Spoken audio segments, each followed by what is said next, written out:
Good morning everyone, কেমন আছো সবাই? আশা করি সবাই সুস্থ আছো। আমার চ্যানেলে তোমাদের সকলকে অনেক অনেক স্বাগত, অনেক ভালোবাসা জানিয়ে আজকে আরও একটা নতুন ভিডিও শুরু করলাম। কদিন আমি ঠিকমতো ভিডিও আপলোড করতে পারছি না, সেই জন্য তোমাদের সকলের কাছে আমি সরি বলছি।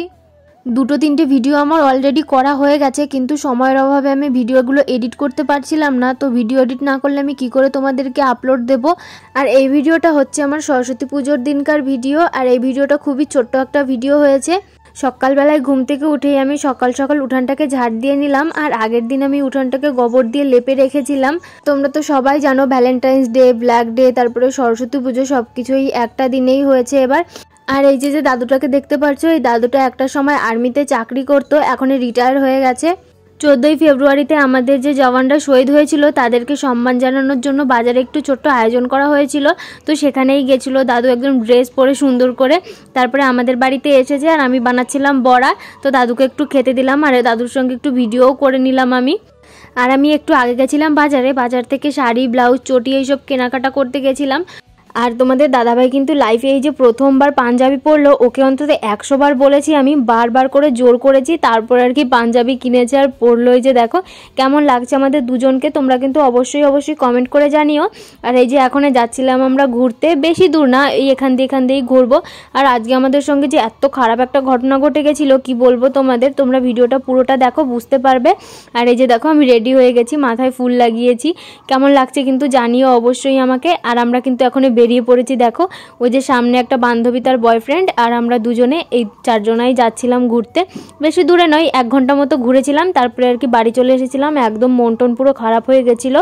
তোমাদের বলেই দিই কি হয়েছিল। তোমাদের দাদাভাইয়ের পার্সটা হারিয়ে গেছিল। ওর একটা খারাপ স্বভাব, পার্স না ও পকেটে অর্ধেকটা ঢোকায়, মানে যখন রাখবে পকেটের মধ্যে তখন পুরোটা একদম ভরে রাখুক তা না, মানে অর্ধেকটা বের করে থাকে আর অর্ধেকটা মানে ভেতরে রাখে। আর পার্সের মধ্যে সমস্ত অরিজিনাল ডকুমেন্টস কে রাখে বলো তো? তোমাদের দাদাভাই রাখে, মানে সমস্ত ডকুমেন্টস ছিল ওর, ভোটার কার্ড, তারপরে হচ্ছে আধার কার্ড, তারপরে 2-3টে এটিএম, আমার এটিএম, প্যান কার্ড, এই সব কিছু ওর মধ্যে ছিল। তো সেই পার্স শুদ্ধ যদি হারিয়ে যায় কতটা টেনশন হয় ভাবো। আর এই যে আমরা এখানে এসেছি, এখনো পর্যন্ত ও জানে না যে ওর পার্স হারিয়ে গেছে, তাহলে ভাবো কতটা মানে বেহুশ মানুষ, মানে কোনো কিছুর একদম হুঁশ নেই। তো এখানে এসে আমরা একটু ছবি টবি তুলছিলাম, একটু ঘুরছিলাম। এখান থেকে ঘুরেই যখন গাড়িতে উঠছিলাম তখন আমি ওর পকেটে হাত দিয়েছি, বললাম যে তোমার পার্স কই? ও বলছে যে আমি পার্স আনিনি, হয়তো বাড়িতে রয়েছে। মানে তখনও ওর মানে মাথায় নেই যে ও পার্স নিয়ে এসেছে, তাহলে ভাবো কেমন মানুষ ও। তারপরে এখান থেকে ঘুরে টুরে বাড়িতে গেছি, বাড়িতে গিয়ে দেখি যে সত্যি পার্স নেই। বাড়িতে একদম সব জায়গায় খোঁজা হয়ে গেছে তন্ন করে, কোথাও পার্স নেই। কিন্তু পরের দিন সকালে না পার্সটা পেয়ে গেছিলো। সত্যি একটা ভালো মানুষের হাতেই পড়েছিল পার্সটা, খারাপ মানুষের হাতে পড়লে হয়তো সেই পার্স আর খুঁজেই পেত না।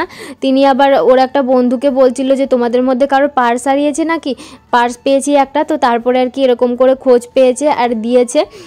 ওখান থেকে ঘুরে টুরে এই যে বাড়িতে চলে এসেছি। এটা হচ্ছে আমার বাবার বাড়ি, তোমরা তো জানো। আর ওই যে আমার মার অবস্থা দেখো, মানে শীত লেগেছে আমার মায়ের। তো এখন মা আমাকে শাক এইসব ভরে দিচ্ছিল ব্যাগের মধ্যে, বলছে যে নিয়ে যা।